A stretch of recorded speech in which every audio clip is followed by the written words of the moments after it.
Your brain is being blasted with 11 bits of data every second, and your conscious mind can only process 50 bits.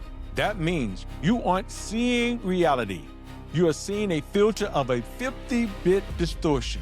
If you're stuck, it's because your internal bouncer is using an old script.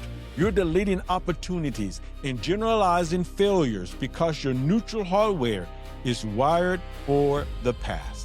It's time to move past motivation into mechanics.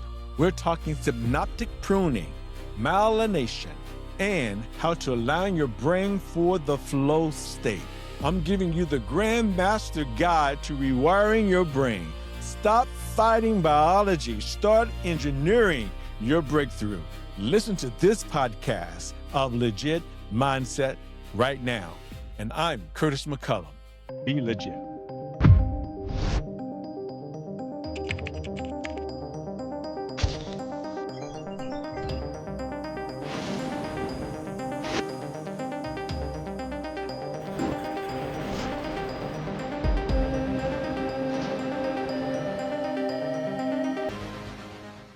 Did you know that every single second, your sensory system is blasted with over 11 bits of data?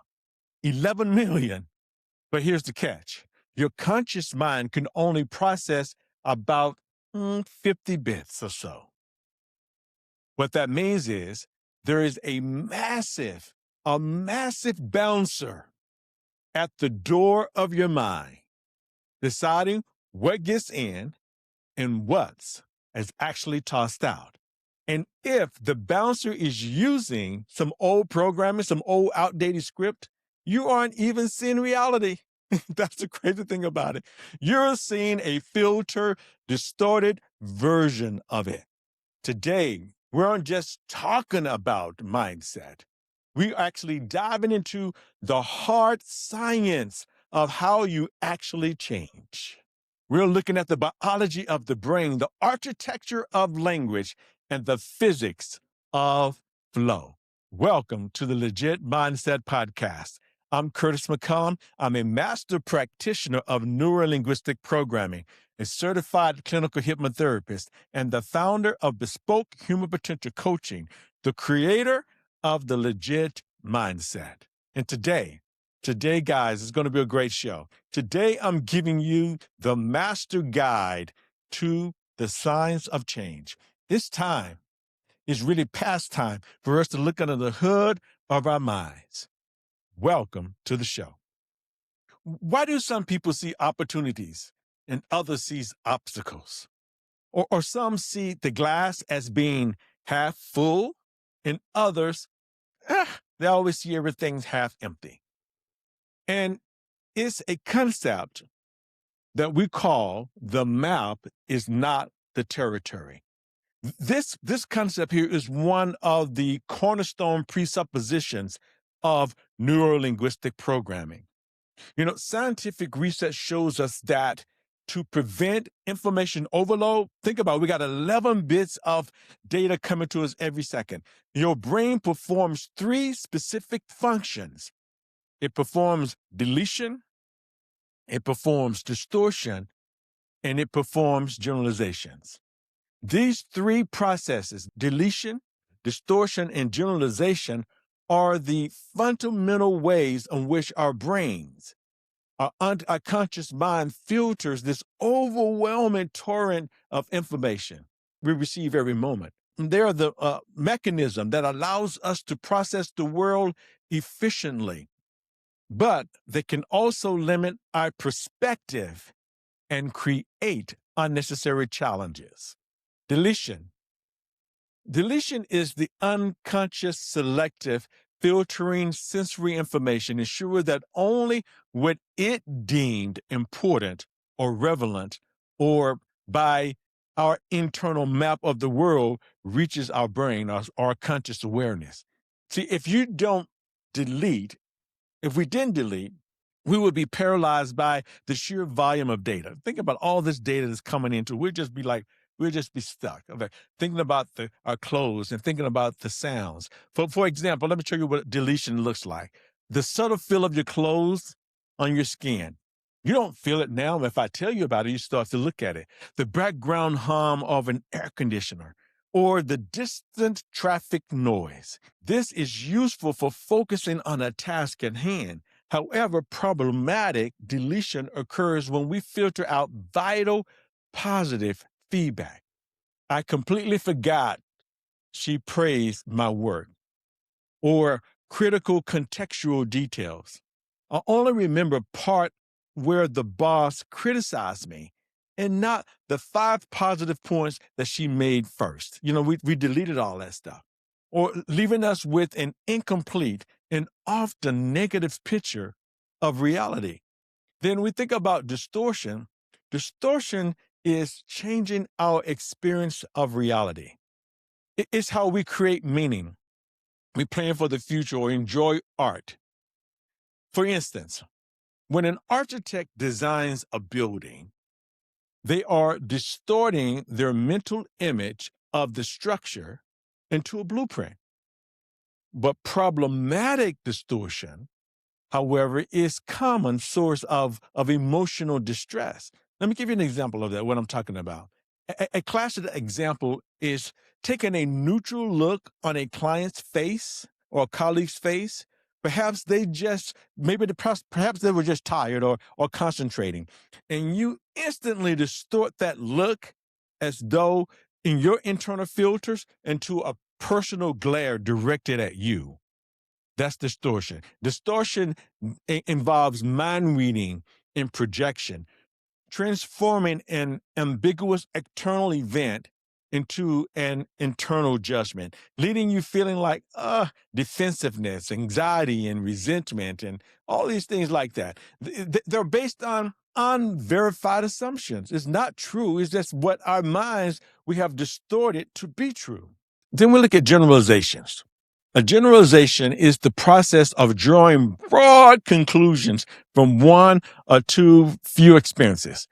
It's necessary for learning. For example, if you're touching a hot stove, you can generalize that all stoves are potentially hot. That's a good one, right? If it's how we create habits, and that's how we actually create habits and skills. But when generalization is too broad or based on limited negative evidence, it can become a limiting belief. You might have one bad sale call, right? One bad sale call.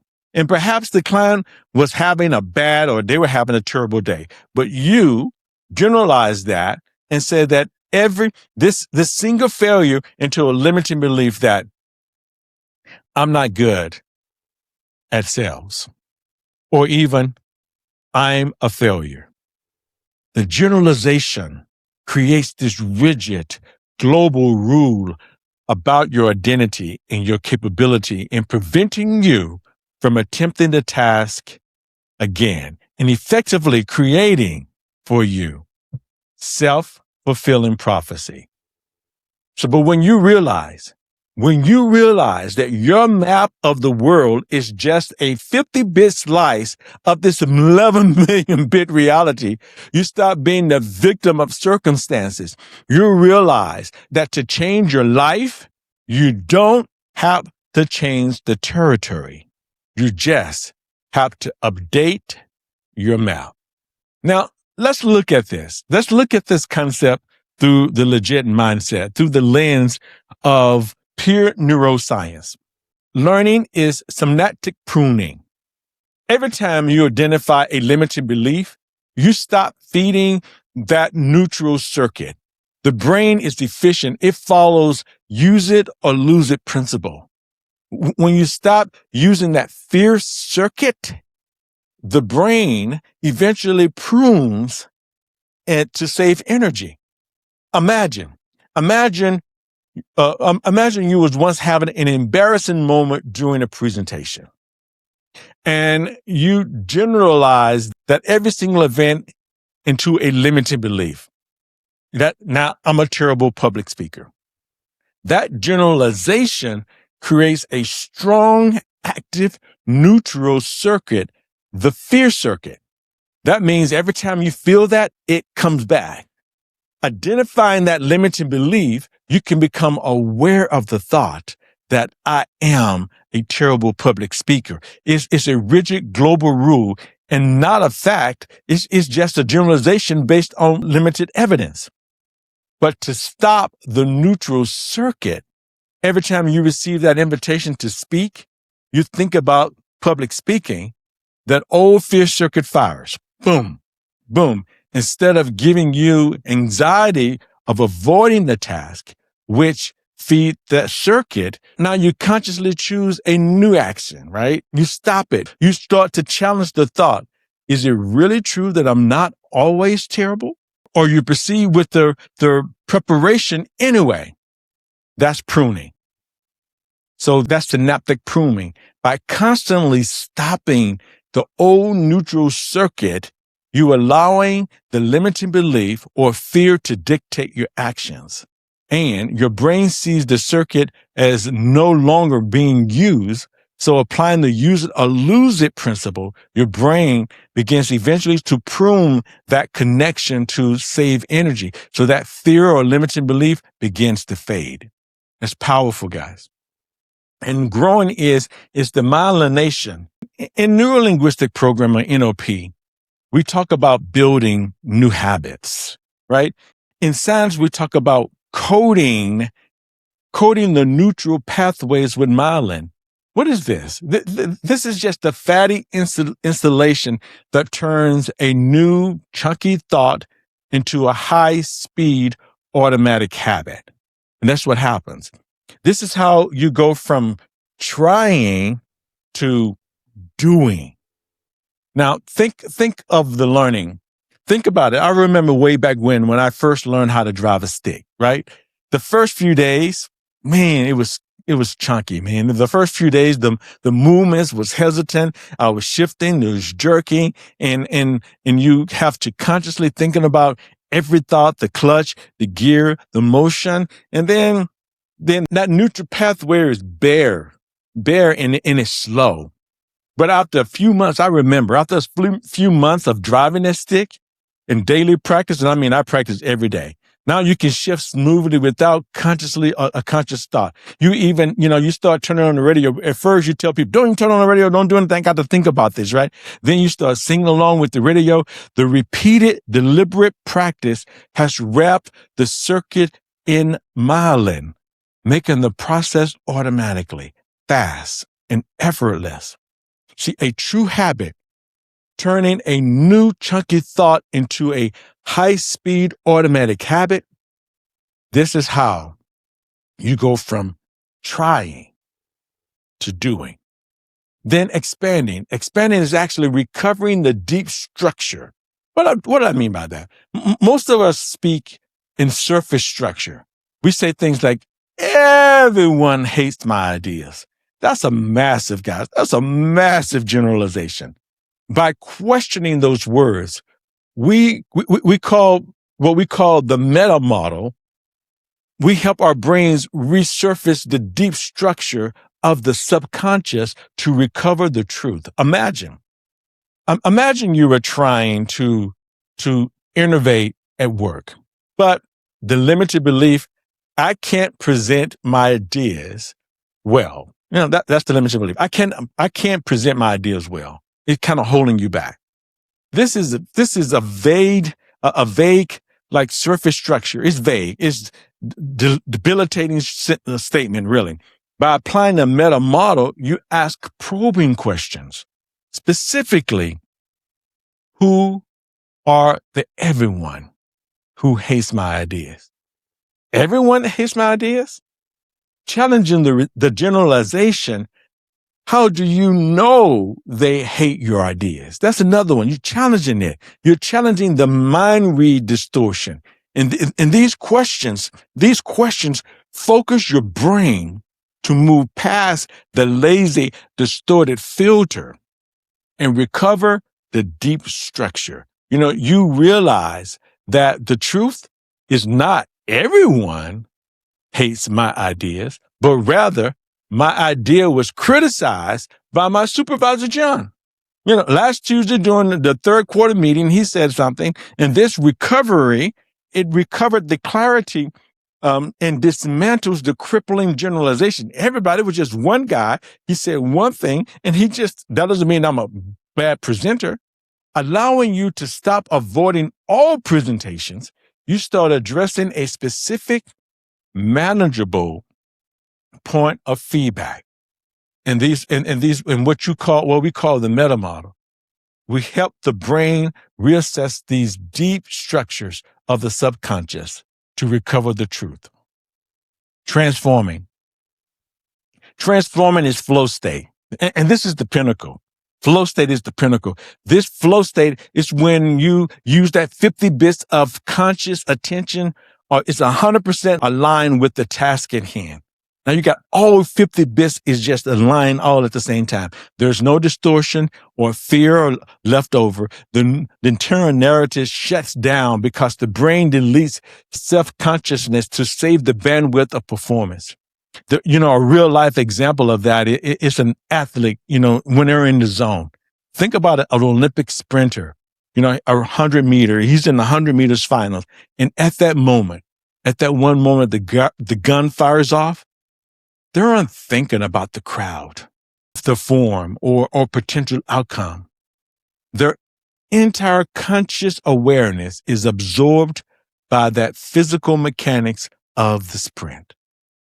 Their brain has deleted all self-judgment. Their brain has deleted all contextual worries. The usual 11 million bits of background noise, to focus solely on the 50 bits of information required for maximum performance. This is flow state. Time seems to slow down. Actions become effortless. The sprinter and the task become one. This complete absorption transforms their experience from running a race into being the fastest possible version of themselves at that moment. This episode is brought to you by Bespoke Human Potential Coaching. We don't just coach, we engineer. We utilize the science of neuroplasticity, the mechanics of flow. We help high performers rewire their internal balancer for success. If you're ready to stop fighting your biology and start using it, visit Bespoke Human Potential Coaching today. In the corner, click that 15-minute free clarity call. Book it today. Let's make your next transformation legit. Back to the show. So how do we start? How do we start this myelin success today? First thing you have to do is start to challenge your universal qualifiers. Anytime you use the words always, never, and everyone, stop. Just stop and ask yourself, is that really true? Or is my bouncer just being lazy and generalizing? So remember the first one is challenge your universal qualifiers, that never, always, and everyone. Challenge it and ask yourself the question, am I just being lazy? Is that truly what it is? The second thing is use behavior anchors. I use this a lot with my clients. It's just like Pablo's dog. When you are wired a physical peak emotional state, you are aligning a physical peak emotional state. What do I mean by that? It's like you create a successful anchor by touch or sound. And I can tell you for a fact about these anchors because it's been over 32 years now. 32 years. I went to a Tony Robbins seminar, and before you do the third walk, he wants to anchor you to the most confident, the most powerful state possible.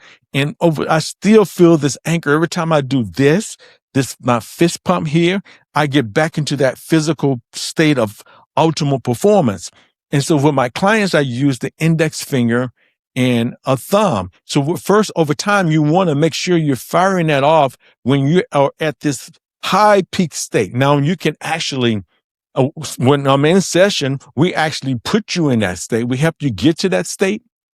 But you can always think every time you get to a point in your day where you feel this instant, like you're totally confident and you feel like, wow, I'm unstoppable right now. Go ahead and anchor that in to one. So every time you get rid of, want that feeling back, you can just click on that anchor. That's number 2, creating that external anchor. Number 3 is align for flow. Flow happens when the challenge of the task matches your perceived skill. If you're anxious, the challenge is too high. Just lower it. If you're bored, the challenge is too low. Raise it. Get into that flow state. Find that flow channel where everything just feels like it's clicking. That's ultimate performance. Basically, finding that flow state and consistently getting back to that flow state. What happens? What happens when you understand the hardware of your mind? You stop hoping for change and you start engineering it. I said, do things on purpose and with purpose. You move from the surface structure of a limited life into deep structure of full potential. Take a moment this week and look at your map. Is it a true representation of your potential? Or is it just distorted 50-bit filter of reality you have outgrew years ago? Because that awareness is where real change begins. You ready to upgrade your mental hardware? Visit our website today, Bespoke Human Potential Coaching, to book your free clarity call.